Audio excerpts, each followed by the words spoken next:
এই সন্ধ্যার সময়টা আমি আবিদের সাথে দেখা করতে এসেছি রেস্টুরেন্টে। তার চেহারাটায় কেমন যেন বিষণ্ণতার ছায়া লেগে আছে। এই বিষণ্ণতার মাঝে আমি দেখতে পাচ্ছিলাম ভালোবাসার মর্যাদা না রাখার একটা মানুষকে। আমি খুব শান্তভাবে বললাম, কি খাবেন? সে মাথা নেড়ে বোঝালো কিছু খাবে না। আমি বললাম, আপনাকে এখানে ডাকার কারণ নিশ্চয়ই বুঝতে পারছেন। সে আমার দিকে অদ্ভুত মায়া মায়া দৃষ্টিতে তাকায়। আমি সেই অদ্ভুত মায়া মায়া দৃষ্টিকে উপেক্ষা করে বললাম, যে মানুষটা আপনার ছিল সেই মানুষটা এখন আপনার না। সে মানুষটা এখন অন্য কারো। অন্যজন এই মানুষটাকে নিয়ে স্বপ্ন আঁকছে, আর এই স্বপ্নের মাঝে আপনি ঢুকে যাচ্ছেন। এটাকে কি ভদ্রতা বলে বলুন? সে কি উত্তর দিবে ভেবে পাচ্ছে না। আমি তার চুপ থাকা দেখে বললাম, আর কখনো ওকে বিরক্ত করবেন না, ঠিক আছে? পরে যদি আবার কখনো দেখি বিরক্ত করছেন তাহলে খুব খারাপ হবে মিস্টার আবিদ সাহেব। এটা বলে আমি চেয়ার থেকে উঠে আবার বললাম, মানুষটাকেও হারিয়েছেন আর চাকরিটাকেও হারিয়েছেন। এই কার্ডটা রাখেন, এটা আমার বন্ধুর কার্ড। জীবনটাকে আবার নতুন করে সাজান পরিবারের কথা চিন্তা করে। চাকরি করার ইচ্ছা হলে ওর সাথে দেখা করবেন। ওকে আমি বলে রেখেছি সব। চললাম, বেস্ট অফ লাক। মাঝে মাঝে আমি অনুধাবন করি এই আমি মানুষটা কেমন যেন নিজের ভেতরের অনুভূতিকে একটা রূপ দিতে চেতনায় অন্যের অনুভূতির মাঝে প্রবেশ করে নিজের করে নেই।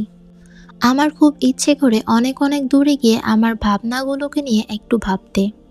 এই ভাবনার মাঝে আলো আর অন্ধকারটাকে খুঁজে বের করতাম এই আলো অন্ধকারের মাঝে আমি কোথায় আছি। কিছুক্ষণ পরে আমি বাসায় আসতে জেনিয়ার মুখটা দেখে আবার ভিতরটা ধক করে ওঠে। তার মুখে লেগে থাকা বিষণ্ণতার ছাপ আমি যখন দেখি আমাকে একটা ক্লান্তির ছায়া ঘিরে ধরে। এই ক্লান্তিটা আমার সমস্ত দেহকে অবশ অনুভূতির দেয়ালে আচ্ছন্ন করে ফেলে। আমি তাকে বললাম, এখন থেকে আবিদ তোমাকে আর বিরক্ত করবে না। সে চুপ করে থাকে, আমিও চুপ করে থাকি। এই চুপ থাকার মাঝে আমি বুঝতে পারছিলাম আমাদের দুজনের দূরত্বটা। পোশাক চেঞ্জ করার পর ও আমার সামনে এসে চুপ করে দাঁড়িয়ে থাকে। আমি বললাম, কিছু বলবে? সে শাড়ির আঁচল আঙুলের মাঝে পেঁচিয়ে আমাকে খুব ইতস্তত বোধ করে বলল, জীবনটা এমন কেন বলতে পারেন? যাকে এত এত ভালোবাসতাম সেই আমার সাথে এমন করলো। কেন করলো আমার সাথে এমন? আমি চুপ করে থাকি। এই কথার কি উত্তর দিব বুঝতে পারছি না। আমার মাঝে মাঝে নিজেকে উদ্ভট পাগল মনে হয়। আমার চুপ থাকা দেখে জেনিয়া আবার বলল, ওই দিন আপনি যখন ঘুমিয়েছিলেন আবিদ ফোন করে খুব কান্না করছিল। আমার ভিতরটার মাঝে বিষণ্ণতার ছায়া বাসা বেঁধে গিয়েছে। আমি ওকে বুঝালাম, এখন আমার একটা সংসার আছে, তুমি আমার সাথে আর যোগাযোগ করিও না। তারপর শেষবারের মতো আমার সাথে দেখা করতে চেয়েছে। আপনাকে আমি বলতে চেয়েছিলাম, কিন্তু বিষয়টা নিয়ে আপনি কি ভাবছেন আমি জানি না। আমাকে মাফ করবেন, আপনি তো আমার স্বামী। স্বামীর কাছে এই বিষয়টা আড়াল করা আমার একদম উচিত হয়নি। এটা বলেই থামল। ওর চোখের কোণে জল জমে আছে। এত ঝড়ের মাঝে সময়ের বিষণ্ণতায় তার সব অনুভূতি ত্যাগ করে আমার অনুভূতির দরজায় এসে জেনিয়া চোখের জল মুছে বলল, খেতে আসেন, আপনার পছন্দের খিচুড়ি রান্না করেছি। এই কথার উত্তরে আমি কি বলবো ভাবছিলাম।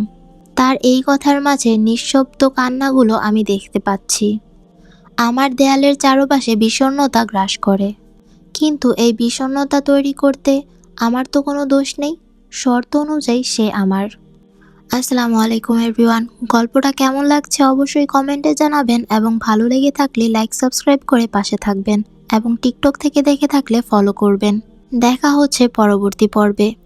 ততদিন পর্যন্ত সুস্থ থাকুন, ভালো থাকুন। আল্লাহ হাফেজ।